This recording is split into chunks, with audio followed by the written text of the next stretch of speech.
Picture this, it's 1893 and Chicago is about to host the greatest spectacle the world has ever seen. The world's Columbian Exposition. 27 million people will walk through its gates. They'll gaze up at the first Ferris wheel ever built, a steel giant rising 264 feet into the sky. They'll wander through the White City, a dreamscape of neoclassical buildings so brilliant, so impossibly white, that visitors weep at the sight of them. They'll taste their first creme brulee, their first juicy fruit gum, their first glimpse of what the 20th century might become. But here's what they don't know. While they're marveling at electric lights and exotic villages and the promise of a new American century, someone is watching them. Someone is waiting. And some of them will never leave Chicago alive.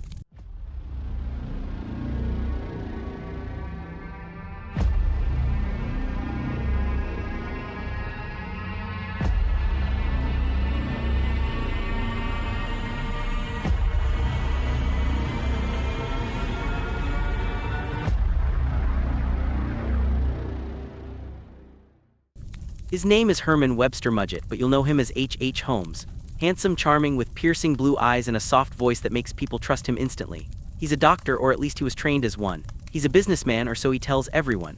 He owns a building just a few miles from the fairgrounds, a massive 3-story structure that people call the castle. And inside that castle, he's built something that defies imagination, a labyrinth of death. A murder palace designed with the precision of an architect and the mind of a monster. Secret passages, soundproof rooms, chutes that drop bodies into the basement, a crematorium, vats of acid, gas lines that pipe poison into sealed chambers. This isn't the work of some crazed killer acting on impulse. This is premeditated, this is engineered, this is evil with blueprints. But let's back up, because to understand how Holmes became America's first documented serial killer, you need to understand the fair itself. You need to understand why Chicago was so desperate to prove itself, and why that desperation created the perfect hunting ground for a predator like him. In 1889, Paris hosted the Exposition Universelle and unveiled the Eiffel Tower. The world gasped. America, still relatively young, still scrappy, wanted its own moment. New York seemed like the obvious choice to host America's World's Fair, but Chicago had other ideas. Chicago, that upstart city built on swampland and ambition, the city that had burned to the ground just 18 years earlier in the Great Fire of 1871 and risen from the ashes like something mythological. Chicago wasn't refined like New York, it wasn't cultured like Boston, it was rough. It was a meatpacking town, a railroad hub, a place that smelled like slaughterhouses and ambition. But it was hungry. God, was it hungry. The competition to host the fair became a battle. New York's elite dismissed Chicago as a city of hog butchers and grain dealers.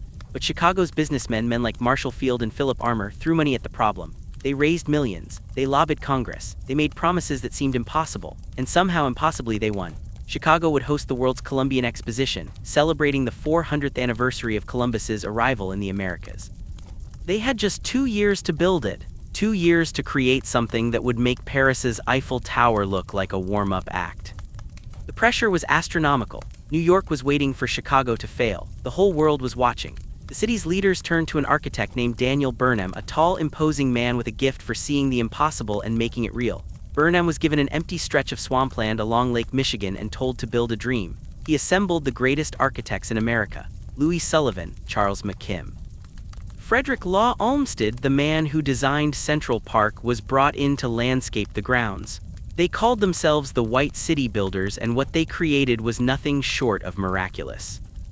Buildings rose from the mud. Not just buildings, palaces, the Court of Honor with its grand basin-reflecting pools. The Manufactures and Liberal Arts Building, the largest structure ever built at the time, covering 30 acres under a single roof. The Electricity Building, where Nikola Tesla demonstrated alternating current and people saw electric light for the first time. Everything was painted white, a gleaming alabaster city that seemed to float on the edge of the lake. It was classical. It was pure. It was everything America wanted to be: refined, cultured, powerful, modern. It was also a lie, because the buildings weren't made of marble or stone. They were staff, a mixture of plaster and fiber that looked magnificent but was never meant to last. The White City was temporary, a beautiful, brilliant illusion. But illusions can be powerful.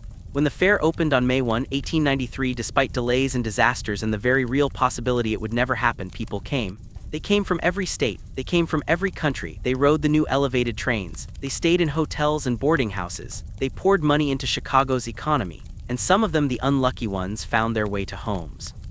He'd been in Chicago since 1886, 7 years before the fair opened. He arrived with nothing and talked his way into everything. That was his gift, talking. He could convince anyone of anything.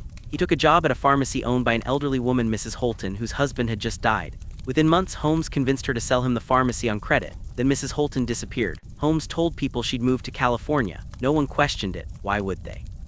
He was so charming, so trustworthy, so respectable. With the pharmacy as his base, Holmes started building. He purchased the entire corner lot at 63rd and Wallace, right in the Inglewood neighborhood, perfectly positioned to attract visitors to the upcoming fair. He hired workers in small groups, firing them before they could see the full scope of what he was building. No one knew the complete layout except Holmes. The first floor was commercial shops and the pharmacy, but the second and third floors were different, maze-like. Over 60 rooms, many windowless, doors that opened to brick walls, staircases that led nowhere, hallways that doubled back on themselves. Some rooms had gas lines controlled by valves in Holmes's bedroom. Some had trapdoors, some were soundproofed with asbestos. In the basement there was a surgical table, there were stretching racks, there was a crematorium large enough for a human body, there were pits of quicklime for dissolving flesh, there were vats of acid. Holmes was preparing. The fair was coming, and with it an endless supply of victims. You have to understand what the fair meant for young women especially. It was 1893. If you were a woman of ambition, your options were limited. Marriage, teaching, maybe nursing, but the fair offered something else: opportunity. Thousands of jobs opened up. Department stores needed clerks, restaurants needed waitresses, the fair itself needed workers. Young women flooded into Chicago from small towns across America, many without family, many desperate for independence, many naive about the dangers of a big city.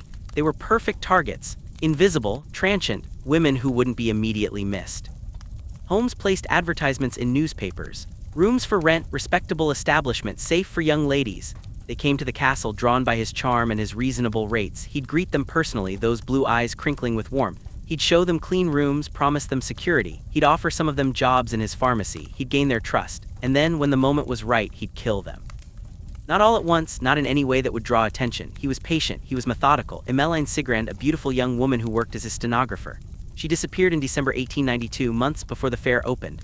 Holmes told people she'd eloped. Minnie Williams, a wealthy woman from Texas. She came to Chicago and fell in love with Holmes. He convinced her to deed her Fort Worth property to him, then killed her and her sister Anna when they visited.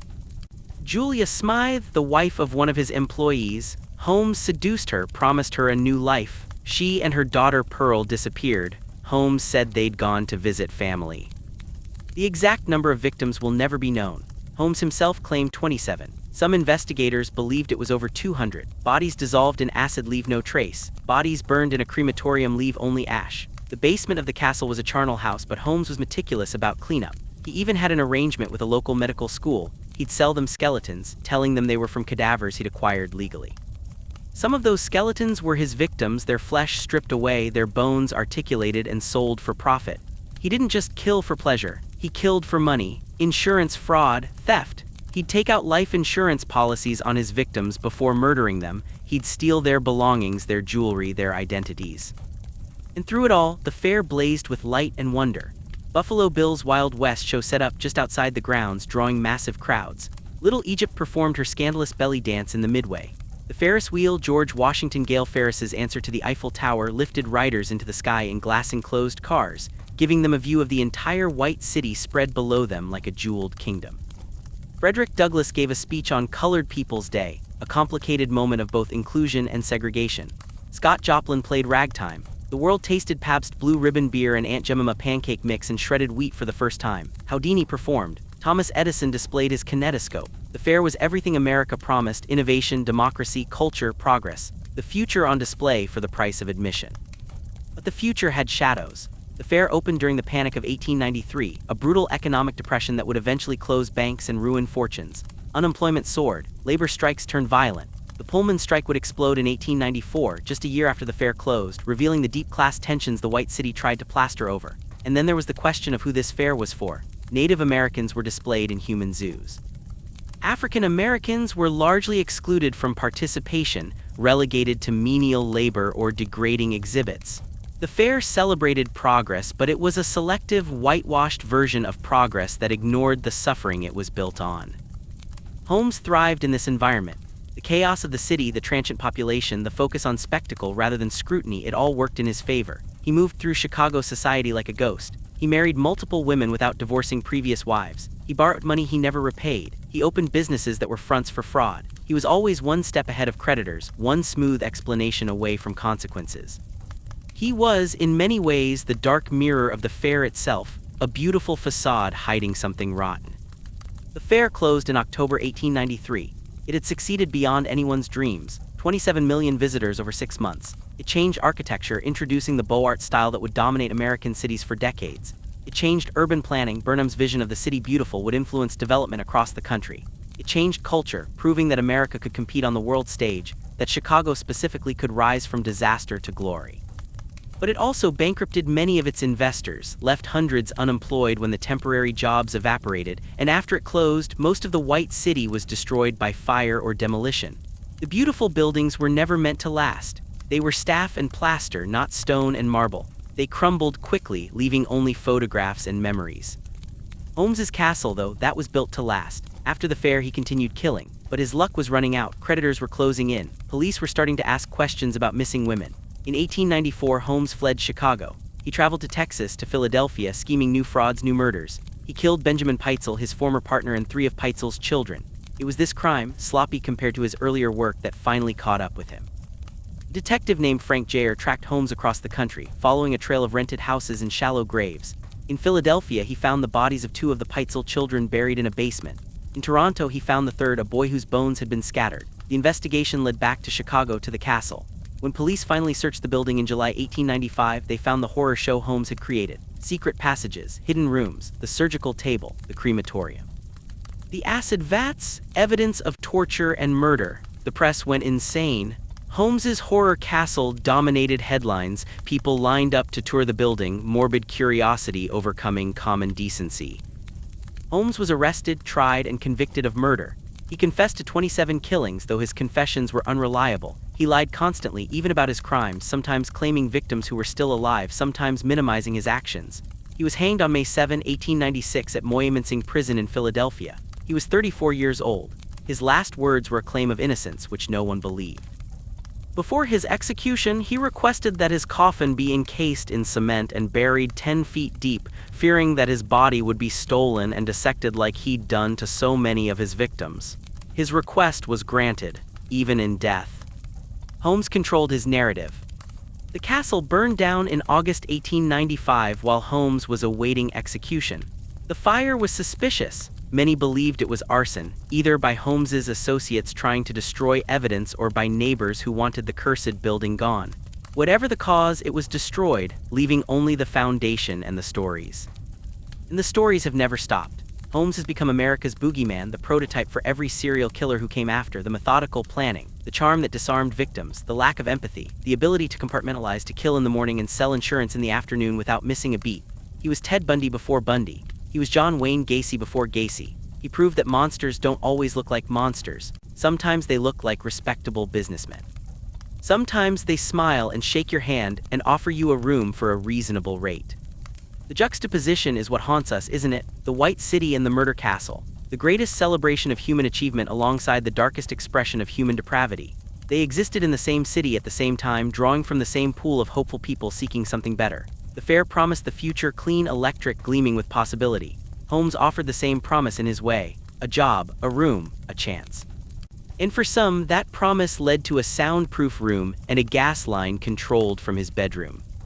There's a tendency to romanticize the 1890s, to see it through the sepia-tone lens of nostalgia. The gay 90s, they called it. Women in corseted gowns, men in top hats, the dawn of the modern age. But the truth is messier. It was a time of incredible inequality, of robber barons and tenement slums, of technological marvels and brutal working conditions. The same railroads that brought visitors to the fair were built by exploited laborers. The same innovations displayed in the electricity building would be used to create electric chairs for executions.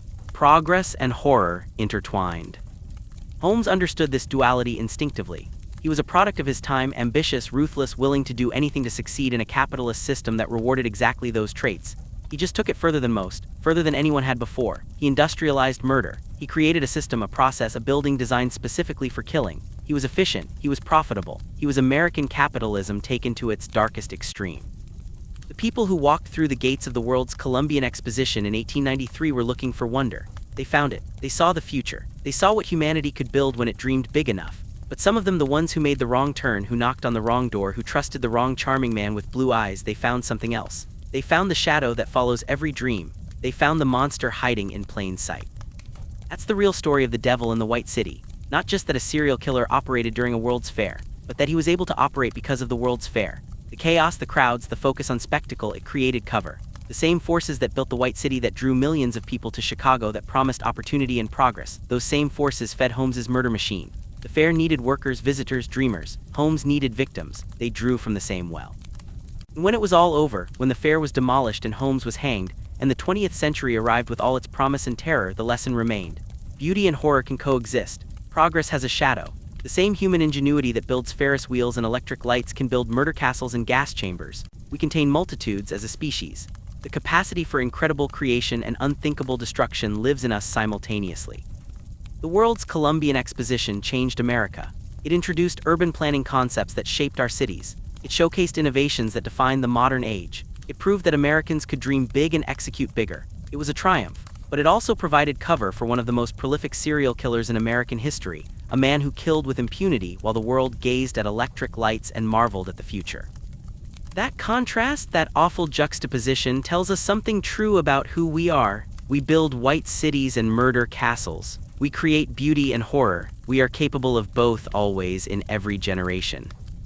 The fair is gone, the castle is gone, Holmes is long dead, but the story endures because it's not really about 1893, it's about us. It's about the darkness that hides in plain sight while we're distracted by spectacle. It's about the vulnerable people who fall through the cracks of progress. It's about the monsters who understand that the best place to hide is in a crowd. It's about the price of ambition, the cost of dreams, the shadow cast by every bright light.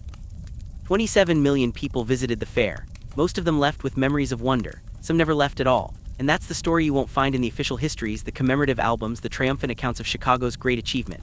But it's there in the gaps between the photographs, in the missing persons reports, in the bones dissolved in acid in a basement while upstairs customers bought aspirin and cough syrup from a charming man with a smile. The devil in the White City.